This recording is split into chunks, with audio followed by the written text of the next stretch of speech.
अस्सलाम वालेकुम फ्रेंड्स आज हम किसी भी एसी के बहुत ही स्वेयर मसले को हल करने जा रहे हैं। ये एक एसी है, इसे ऑन करने पे ये बहुत ज़्यादा अम्पेयर लेके ट्रिप कर जाता है, मतलब कि ये एसी ऑन ही नहीं हो रहा। तो हम इसके आउटडोर की तरफ चलते हैं और वहाँ जाके देखते हैं कि इसमें क्या प्रॉब्लम हो सकता है और फिर उसका हल भी निकालते हैं।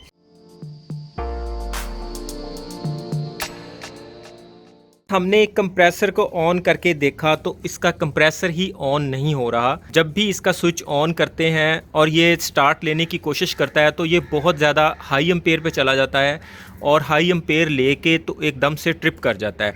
इट्स मीन एसी का कंप्रेसर स्टार्ट ही नहीं होता, हाई एम्पेयर लेता है, जिसकी वजह से इसका ओवरलोड उसे ट्रिप करवा देता है और जब तक ओवरलोड दोबारा कूल नहीं होता वो उसे दोबारा ऑन नहीं करवाता। इससे पहले मैंने आपको एक वीडियो में बताया था कि हमारा एसी बिल्कुल ठीक चलता है, लेकिन चलते चलते एकदम से हाई एम्पेयर लेके ट्रिप कर जाता था। उसका सलूशन वीडियो बना के बता चुका हूं, तो आप मेरी वो वीडियो देख सकते हैं। तो फ्रेंड, जब कंप्रेसर स्टार्ट नहीं लेता तो सबसे पहले हम उसके बिजली के वोल्ट चेक करेंगे कि कितने वोल्ट आ रहे हैं। अगर वोल्टेज कम भी होंगे तो भी कंप्रेसर स्टार्ट होने की कोशिश करेगा, लेकिन कम बिजली की वजह से वो स्टार्ट नहीं ले पाएगा और ट्रिप हो जाएगा। अगर वोल्ट कम आ रहे हैं तो फिर हम इसके साथ स्टेबलाइजर लगाएंगे ताकि वोल्ट पूरे हो जाएं और कंप्रेसर के ट्रिपिंग का मामला क्लियर हो जाए। और अगर वोल्ट भी पूरे आ रहे हैं तो फिर उसके बाद हम इस कैपेसिटर को चेक करेंगे, जो कंप्रेसर को स्टार्ट लेने में टार्क प्रोवाइड करता है। दूसरे लफ्ज़ों में कंप्रेसर को चलाने के लिए उसे धक्का लगाता है। अगर ये कैपेसिटर भी ख़राब होगा तो वो ऑब्वियसली कंप्रेसर को धक्का नहीं लगा पाएगा, तो कंप्रेसर स्टार्ट लेने की कोशिश करेगा लेकिन वो स्टार्ट नहीं ले पाएगा और बंद हो जाएगा। तो इसे चेक करने से पहले हम इसके जो यहाँ पे इसकी वायर्स लगी हुई हैं, इसके थिम्बल को चेक कर लेंगे कि कहीं ये लूज़ तो नहीं। ये थिम्बल लूज़ भी हों तो भी एसी का कंप्रेसर स्टार्ट नहीं लेता। तो हम सबसे पहले इसकी वायर्स उतार के इसके थिम्बल चेक कर लेंगे। इसे चेक करने के लिए हम इसका ये पेज खोलेंगे।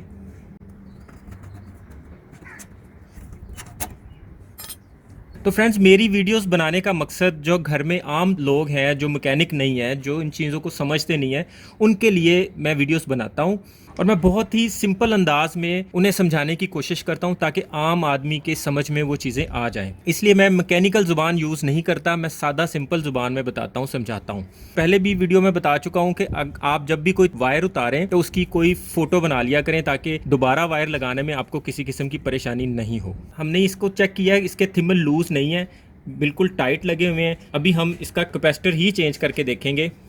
फ्रेंड्स, इसकी वो वायर्स उतारने के लिए फोर्स यूज़ कर रहे हैं, तो इसके ये इस वाले हिस्से पे आपने थंब नहीं लगाना। इस तरह कैपेसिटर को पकड़ के यहाँ प्लास्टिक वाले हिस्से पे रख के तो इस तरह फोर्स लगानी है तो वो वायर्स उतर जाएंगी। इसके बाद आपने फ़ौरन से इसको आपस में टच करके देखना है। कैपेसिटर में कोई करंट सेव हुआ तो वो यहाँ पे स्पार्क कर देगा ताकि आपका हाथ लगने से आपको करंट ना लग सके। मेरे पास एक इसके साथ का बिल्कुल 50 UF का कैपेसिटर पड़ा हुआ था और ये बिल्कुल ठीक है। अभी हम इसको लगा के चेक करेंगे कि हमारा एसी ऑन होता है या नहीं। ध्यान में रखना है कि इसके थिम्बल बिल्कुल टाइटली इसके साथ फिट हो। अगर टाइट फिट नहीं हो तो आप इसको माइनर से दबा सकते हैं, लेकिन आप ज़्यादा दबाएंगे तो ये बिल्कुल लूज हो जाएंगे। जिस पॉइंट के साथ आपने लगाना है, रस्ट को रिमूव कर लेना है। पहले ये सैंड पेपर से, रेगमार से आपने उस रस्ट को रिमूव कर लेना है। उसे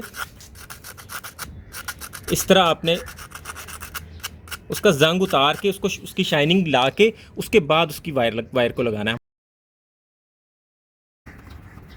हमने कंप्रेसर का स्टार्टिंग कैपेसिटर चेंज कर दिया है। अब हम अपने एसी को ऑन करके देखते हैं। हमने इसकी वायर के साथ एम्पेयर मीटर लगा दिया है।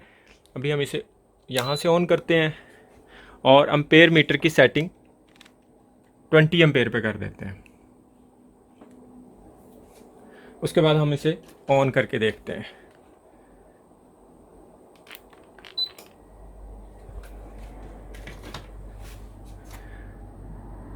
एसी ऑन हो चुका हुआ है। पहले हम एसी ऑन करते थे तो हमारा एसी ऑन हुए बगैर 17-18 एम्पेयर लेकर ट्रिप कर जाता था। अब हमने कैपेसिटर चेंज किया है और एसी को ऑन किया तो हमारा एसी बिल्कुल फिट ऑन हो गया। 6 एम्पेयर पे इस वक्त चल रहा है, ये धीरे धीरे 7 या 8 एम्पेयर पे चला जाएगा। तो फ्रेंड्स, हमने एसी के ऑन होने की प्रॉब्लम को एक कैपेसिटर चेंज करके सॉल्व कर लिया है। आज के लिए इतना ही। अगर वीडियो अच्छी लगी हो तो लाइक और दोस्तों में शेयर ज़रूर कीजिएगा। अपना और अपनों का ख्याल रखिएगा। बहुत बहुत शुक्रिया। अल्लाह हाफिज़।